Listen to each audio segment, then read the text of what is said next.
Hello there once again, and welcome to the Mayor's Magazine. I'm Mick Cornett, the mayor of Oklahoma City. Thank you for joining us on this first show of 2013, our January edition. We have kind of a sports theme going here early on in the Mayor's Magazine this month, and Jordan Eberle is with us. He's with the Oklahoma City Barons. Jordan, welcome to the Mayor's Magazine. Thanks for having me.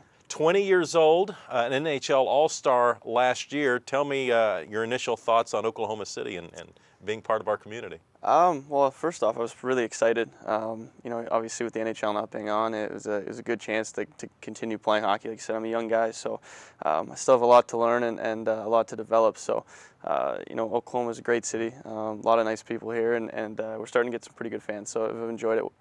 Yeah, let me inform our audience who might not know that as we tape this show, the NHL is in a player lockout, so there is no National Hockey League.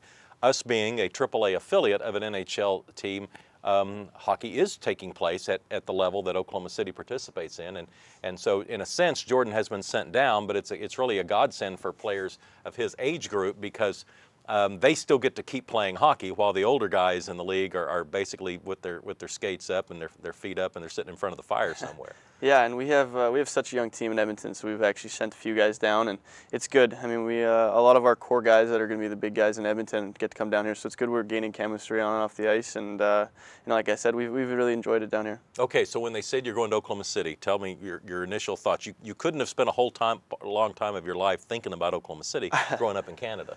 Yeah, you know what? To be honest, I didn't think I'd ever be down here, but it's worked out. Like I said, I've really enjoyed it.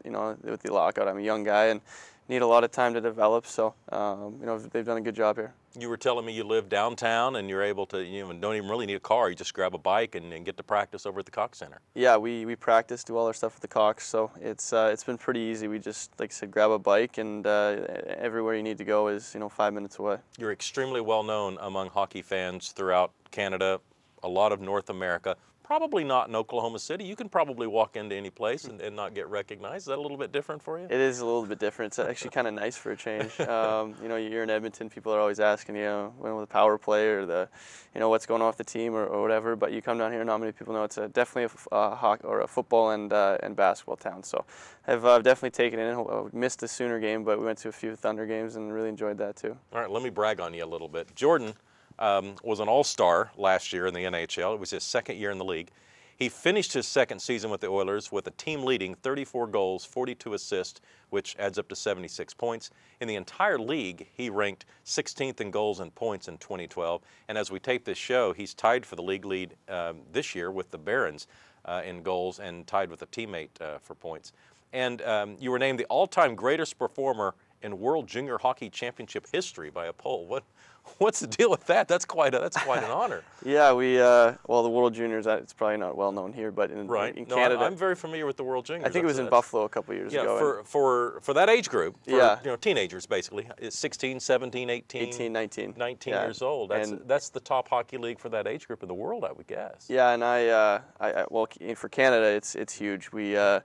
You watch that tournament at Christmas, it's like it's a religion. So, I played on the team twice when I was 18 and 19, and we won when I was 18, we lost when I was 19. But yeah, I played pretty well in the tournament, and I guess was the top guy, I guess, in the poll. Only the top guy of all time.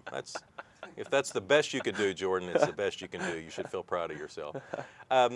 Tell me about life in Oklahoma City. It's got to be much different than where you grew up in Western Canada. It's definitely a lot warmer, especially during the hockey season. I'm used to minus 20 weather, but you know what? Like I said, people here are very friendly. You've really enjoyed going to Thunder games and watching the Sooners play, and for the lifestyle, it's much like Canada. Like I said, people are very laid back, and like I said before, enjoyed it. Mm-hmm. And the skill level of the AHL. You know what? The skill level here is great. People don't really recognize how good a talent they have, and even for the hockey team here, it's very underrated, the league that this is in, especially this year, since there's so many guys coming down from the NHL. The league's been very good. So, I've definitely had some tough nights and some good nights. So it's a roller coaster. It's usually how it is in hockey. And some big crowds have been showing up to watch you guys play.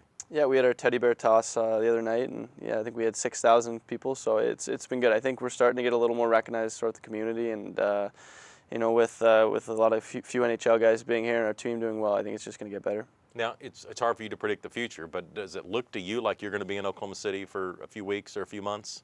Yeah, it's tough to say. You know, I think they're running out of time here to get the league started, but you know, I don't want to say I don't want to or get out of here, but you know, it'd be nice for the league to start. But like I said, it's been good so far, and I'd love to stay here too and continue playing hockey for the Barons. And the Cox Center as a minor league hockey arena, what do you think of it? It's awesome. One of the better minor league arenas that I've played in so far. You know, it's a great facility. It's right close for us downtown too, so it's easy to get there. Yeah. Do you have any interaction with the hockey fans of Oklahoma City? Who not everyone in this community can appreciate your talents, but some can, and I assume that they're very impressed with what you've been able to do here. We have a good group of season ticket holders. I think actually tonight we're doing a bowling with them. So you know, they've like I said, I think before they were I'm not sure the hockey team name, but in the Central League, and they had a lot of followers. And Blazers. The Blazers, yeah. And they've definitely converted over to the Barons. So we have a good fan base for sure. And we've been giving away cars. I think they give away a car every Saturday. And have you entered to try and win one? I've wanted to. We're not allowed to, but maybe that would probably be a smart idea. Then we wouldn't have to bike everywhere. Yeah. Tell me about your teammates. If people go to one of the Barons games, whom are they likely to be cheering for? Well, there's Taylor Hall. He played in Edmonton, and Ryan Nugent-Hopkins and Justin Schultz also in Edmonton, and we have a lot of good prospects. So like I said, we have a young team in Edmonton. There's a lot of guys down here, and a lot of names that are going to be in the NHL soon. What sort of respect are you sensing from the opposing teams who might want to come in and say, you know, I can make a name for myself if I can hold my own against this guy? You know, we were talking about this earlier, and hockey is there's usually a couple tough guys on each team that kind of keep the peace. So we definitely have a few, and you know, guys want to take runs at us. Usually ends off in a fight. So but at the end of the day, guys they're friends with each other, and off the ice, it's a respect level. Talk about when you're going against a goaltender that you have not seen before. What strategies typically will you take on if you don't know their tendencies? You know what? For me, I've never really tried to focus on the goalie. You know, you just kind of shoot where you see open or whatnot. But I mean, for sure, some goalies think the biggest thing is how big they are. Especially nowadays, their equipment and they're definitely growing in size. It seems like every night we're playing against a 6'5" goaltender. So you know, it can be tough, but you know, you just kind of shoot where you open. You try not to worry about what they're going to do. How much film or tape do you watch of your upcoming opponents? Lots. I'm sure it is with every sport, the way the technology is nowadays. You know, before a game, you pretty much know exactly how they're going to play.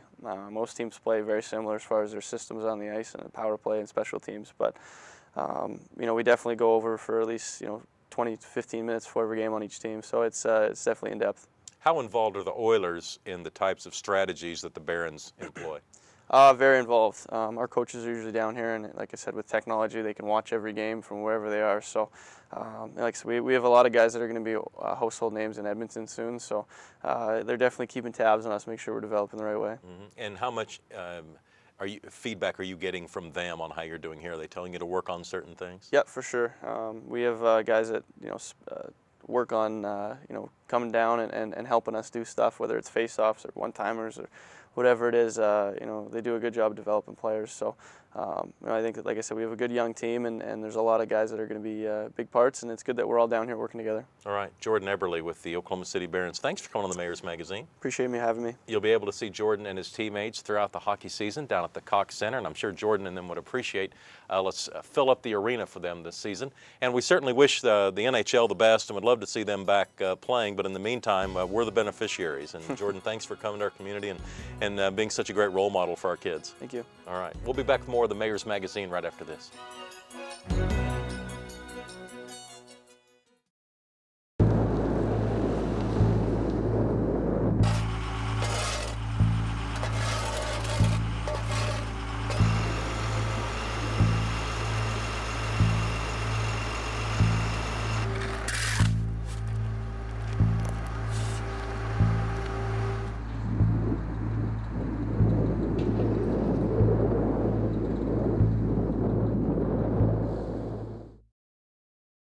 Did you know 1/3 of an average landfill is made up of packaging material?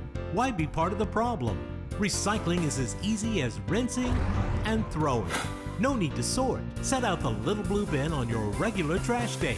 Now it even pays to recycle. Each week, one lucky Oklahoma City resident will win $100 just for setting out their little blue bin full of the proper recyclable materials. Be part of the solution. Start recycling today. Welcome back to the Mayor's Magazine. I'm Mick Cornett, the Mayor of Oklahoma City, and in this sports-related edition of the Mayor's Magazine, we have Mark Clayton joining us here on the show. Mark, welcome back. Thanks. Mark is a former University of Oklahoma standout wide receiver, back in the city area this year, rehabbing an injury, getting ready for the 2013 NFL season. But it's good to see you, first of all.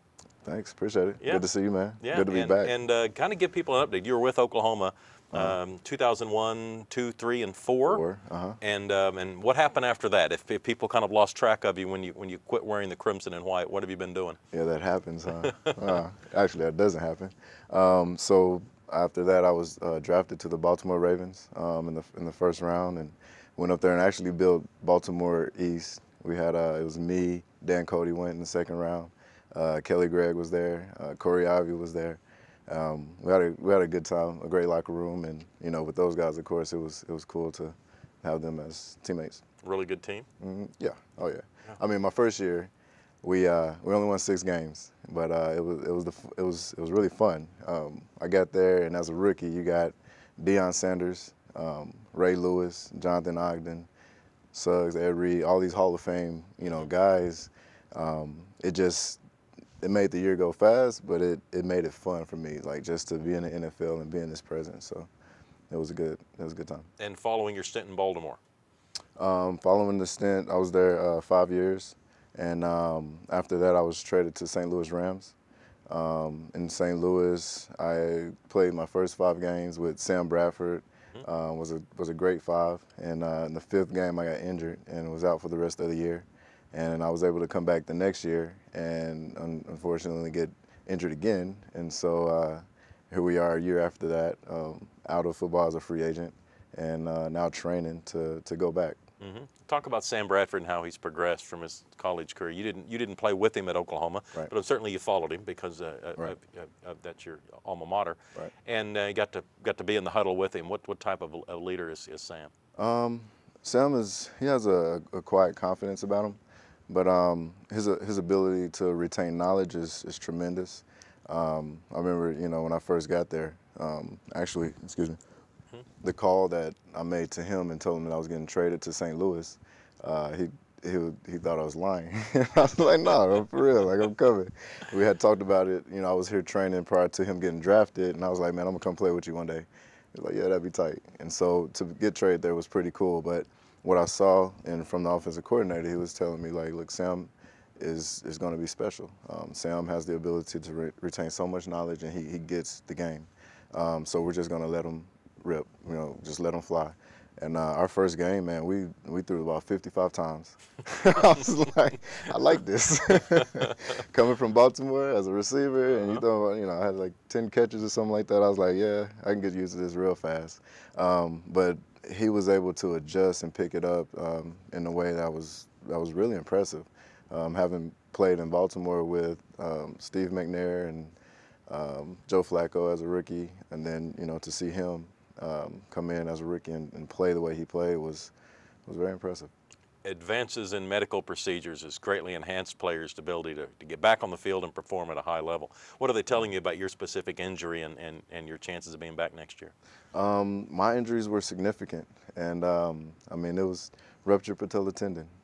Kneecap comes up in the thigh quad area, and so they have to go back and tie that down. 3 microfracture surgeries. They drill holes in your bone to kind of help you create another cushion for cartilage, and 2 other cleanouts. And so the chances are, they're not great, but there is a chance. And for me, it's about building a story. And I've always been a hard worker since I stepped foot at on campus and at Oklahoma University. That's one of the things that the coaches saw, that I would put everything in and do what I had to do to go to the next level or produce or help our team win.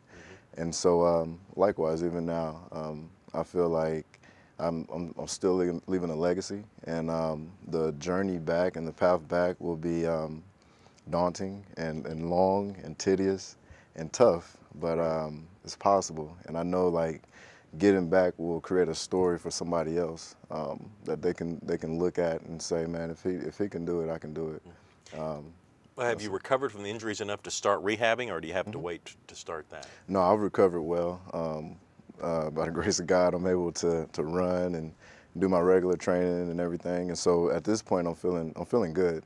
And I'm looking at 4 to 6 months of being able to just focus on strengthening and doing my training and getting back out hopefully by the summertime. I think, as our audience can tell, you're a wonderful role model for a lot of young people who desperately need role models. What do you offer junior high or high school age kids who might not be all that interested in school, might be looking at other opportunities for having fun? Why should they focus on the things that grown-ups are typically telling them to focus on, and that is school and hard work and being on time and all of those attributes? Looking back, because you've got a little bit of experience on them, but you've been there. Yeah. And it is tough with the atmosphere and the environment that you're in with your friends, and you kind of want to fit in or feel significant or whatever that may be. But life goes and it goes fast, and then it's like early. I look at it, I'm like, if I was sowing seeds or doing things from a responsibility standpoint, and I wasn't out wasting time, and I wasn't out, messing around personally, but a lot of kids do. And so, when I speak and I tell them, like, it's going to catch up to you. And so, it's tough, but sometimes people have to experience it themselves to get it. And I mean, you can speak and talk and do all you can, but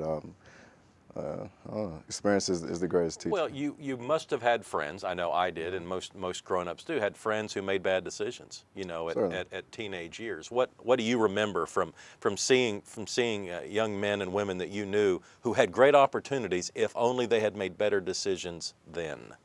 I know that in my group of friends coming out of high school, there was about 6 of us that hung together closely, and we all desired to play professional sports or to be successful at what it was that we were doing.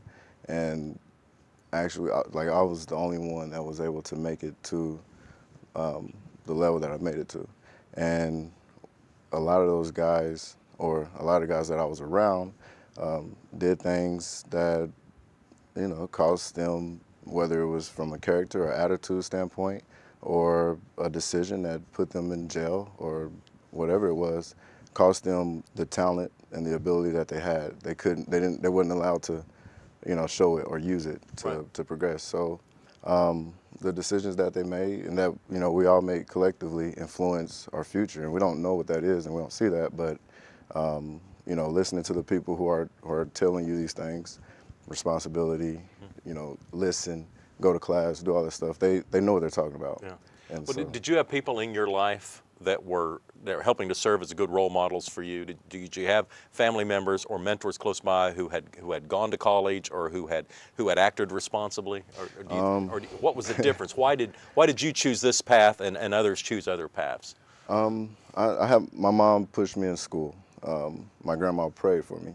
I was the first person to go to college. I grew up in North Highlands a little bit, and then we moved to Texas. I was about the 5th grade. So in my thought process, college wasn't there. Like, I didn't plan on going to college.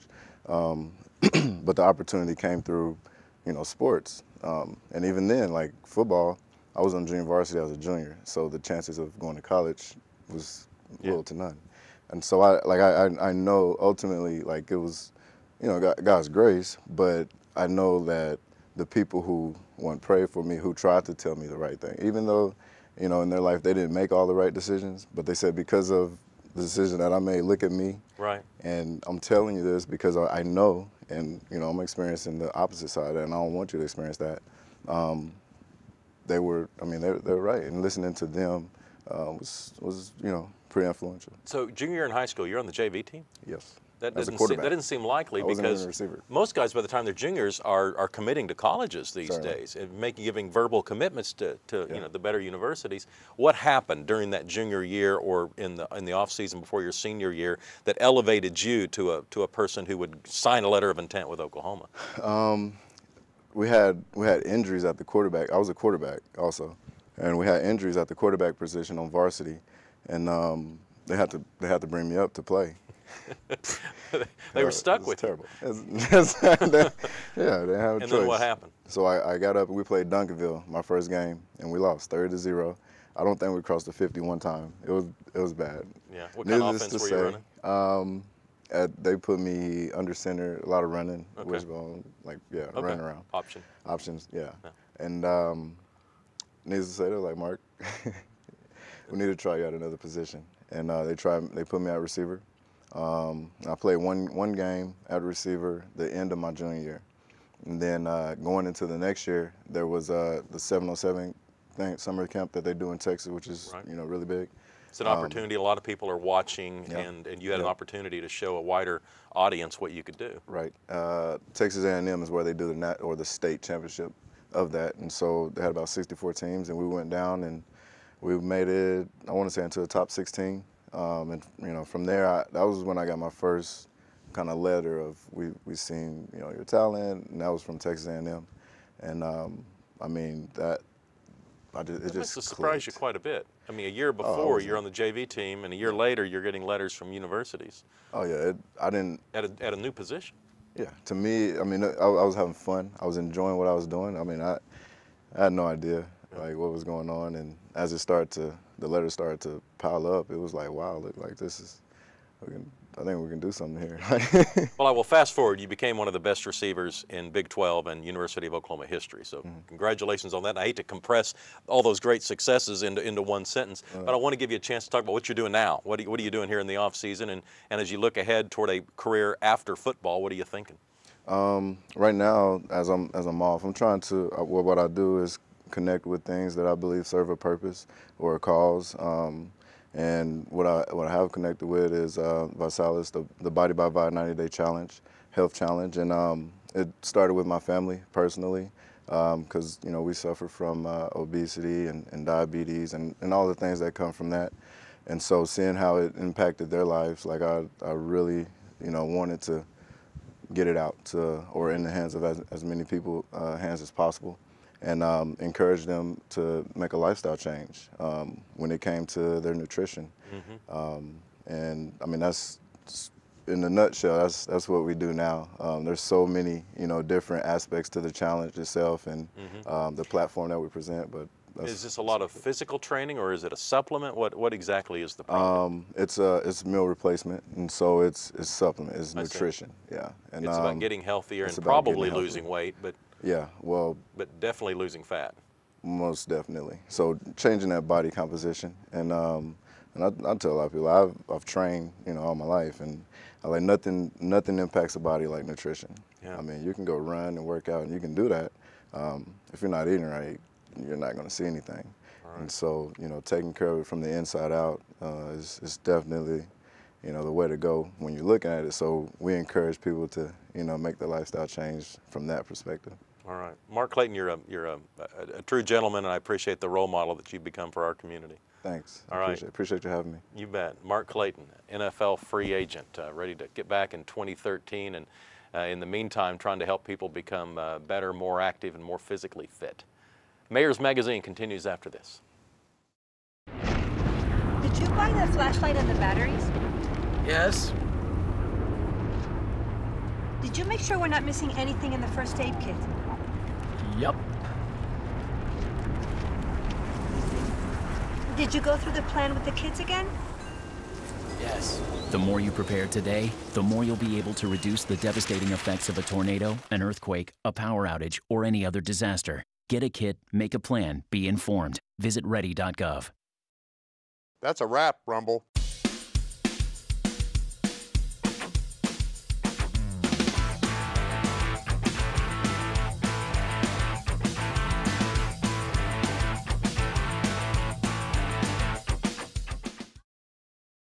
Welcome back to the Mayor's Magazine. Eric Wenger, our Public Works Director, is our guest for this last segment. Welcome back to the Mayor's Magazine. Thank you, Mayor. We were going to have you talk about Project 180, and for the uninformed, that's basically the downtown project that has allowed us to redesign streets and parks, and it's been wonderful, but at the same time, it's been a little bit troublesome, and you kind of, many hats you wear, have been the guy that's been kind of overlooking that. So kind of give us an update as we look to 2013 here in the January show. What can we expect this year? We've seen a lot of progress in 2012. We're finishing up the last of the current packages in the streetscapes that is under construction. So there's been a lot of inconvenience for downtown, but we're starting to reopen streets. Just this past Monday, we reopened Hudson Avenue, but to two-way traffic. So there's some new things happening downtown, not just with the improved sidewalks with the trees, but actually changing the traffic flow as well. So as we round that out, and as we look at the new Mary Botanical Gardens with its new ice rink, obviously it's an attraction this December. Looking at the new Bicentennial Park, which was just recently completed, and its new fountain, we are looking into 2013 with a lot of projects. So we're proceeding, and with presentations being finalized now, we're looking into 2 additional streetscape packages. We're looking into some additional improvements at City Hall Lawn. We're looking at some improvements to a pedestrian plaza that's in the corporate tower area, also adjacent to the IRS building in Devon. And then finally, some smaller projects as we continue Project 180. A lot of the early projects were around Sheridan and Reno and Main Street and Walker and Hudson. Boy, Park Avenue is going to be a tough one, I would think. How will they take on Park Avenue, and then I guess going north from there over where the Sandridge buildings is going to be the next stage? It is. So packages 6 and 7 really go into the heart of downtown. And there are going to be some new challenges. And we are looking at some of the lessons learned in the previous work. We're looking at opportunities to where construction is limited to 2 or 3 blocks at a time. That will be much different than what we've seen in the past, where we've allowed the contractor to do a lot more demolition than that in the future. But we're also looking to install new barricades and new different types of wall systems to keep pedestrian safety and access open during construction, limiting the contractor to work inside of certain areas, and then, of course, just trying to make it as least invasive as possible. There's going to be continued inconvenience. Construction always is, but we can make it better than what we've seen in the past.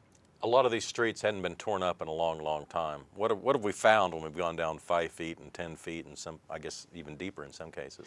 You know, the utilities are never where we expect them to be. Obviously, with city water and city sewer. Do we have maps of where those utilities are supposed to be that may have been down there for decades? We have some maps, but I would say the accuracy is lacking as well. Sometimes it's very easy when you look at a sewer line. There's manhole covers that are easy to identify those. But with other utilities, they're unmarked. They're buried. They've been buried for years. And so it's really not until we can get down in there and actually see where they're at that we truly find their location.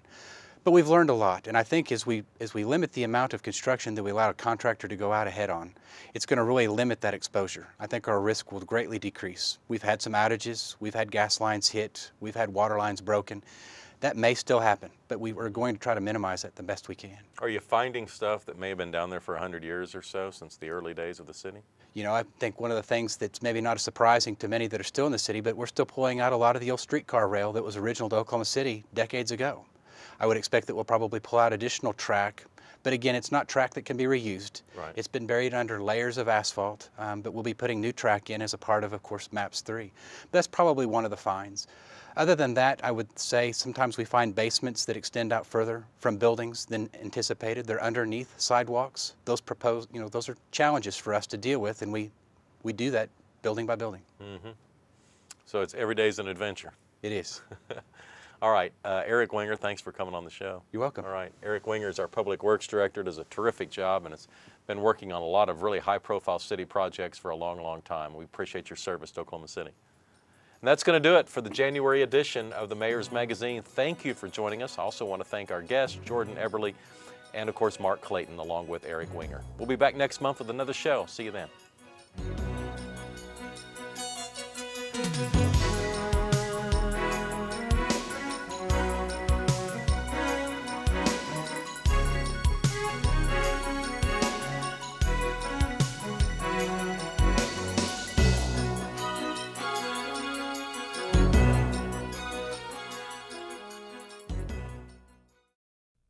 Stop. Whether it's on the way to school, at school, or online, bullying has become a non-stop threat to our youth today. Is your child being bullied? The National Runaway Switchboard can help. If you're having a hard time, get online or call to chat now.